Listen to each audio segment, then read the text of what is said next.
আজকে আমরা আলোচনা করব যে কিভাবে একটি ফোল্ডারের মধ্যে আমরা নিজের ছবি দিতে পারি এবং কাস্টমাইজ করে নিজের ছবিটা বসাইতে পারি, সেই বিষয়টি মূলত আজকে এই ক্লাসের মাধ্যমে দেখাবো। আমরা দেখতে পাচ্ছি এখানে একটি ছবি আছে। এই ছবিটা কি প্রথমে কাস্টমাইজ করব, কাস্টমাইজ করে একটি ফোল্ডারের মধ্যে ব্যবহার করব। প্রথমে আমরা পেইন্ট টুল সার্চ করে এখান থেকে কাস্টমাইজ করে নিই। পেইন্ট পেইন্ট টুল থেকে আমরা ছবি ব্রাউজ করব। আমরা এই ছবি ব্রাউজ করলাম, ব্রাউজ করার পর প্রথমে আমার কাজ হলো এই ছবিটাকে আমি একটা সাইজ দিব। সাইজটা হলো আমরা রিসাইজ চলে যাব, এখান থেকে লিখব 60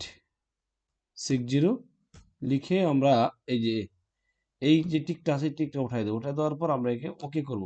ওকে করার পর মোটামুটি আমার কাজ শেষ। এটাকে আমি সেভ এজ দিয়ে সেভ করব। এখন এই সেভ এজ দিয়ে যখন সেভ করব তখন এখান থেকে একটি নতুন একটি নাম দিতে হবে, যেমন ABC দিলাম। আর মূল যে কামনা সেটা হলো যে সেভ এজ টাইপ, এখান থেকে টাইপটা চেঞ্জ করে দিতে হবে। টাইপটা মূলত 24 বিট বিট ম্যাপ, এটা সিলেক্ট করে দিতে হবে। দেওয়ার পর আমরা এটাকে সেভ দিব। সেভ দিয়ে আমার মোটামুটি কাজ শেষ। এখন আমি ফোল্ডার ক্রিয়েট করব। আমি রাইট বাটন ক্লিক করলাম, ক্লিক করে নিউ থেকে ফোল্ডার।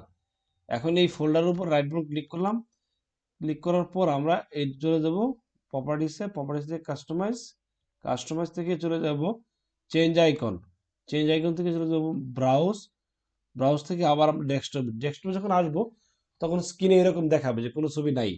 কিন্তু একটা জিনিস খেয়াল করতে হবে, এই যে আমরা এই যে আইকন ফাইল থেকে এখানে অল সিলেক্ট করে দিতে হবে, তাহলে আমার ছবিগুলো এখানে চলে আসবে। আমি এই যে ছবিটা আছে, ছবিটা যখন দিব সিলেক্ট করে ওপেন দিব, ওপেন দেওয়ার পর ওকে করব, ওকে দেওয়ার পর অ্যাপ্লাই দেব, তারপর আবার ওকে দেব। দেখতে পাচ্ছি যে ফোল্ডারের মধ্যে আমার কি হয়ে গেছে, ছবি বসে গেছে। আমরা এটাকে একটু বড় করে যদি দেখি, আমরা একটু ভিউ করে লার্জ করে যদি দেখি, এই যে এরকম, হ্যাঁ এরকম হয়ে গেছে। এর একটা ফোল্ডার, এই ফোল্ডারের মধ্যে আমি ছবি ব্যবহার করেছি। এভাবে চাইলে আপনারাও আপনাদের কম্পিউটারে যে কোনো ফোল্ডারের মধ্যে নিজেদের ছবি কাস্টমাইজ করে বসাতে পারেন।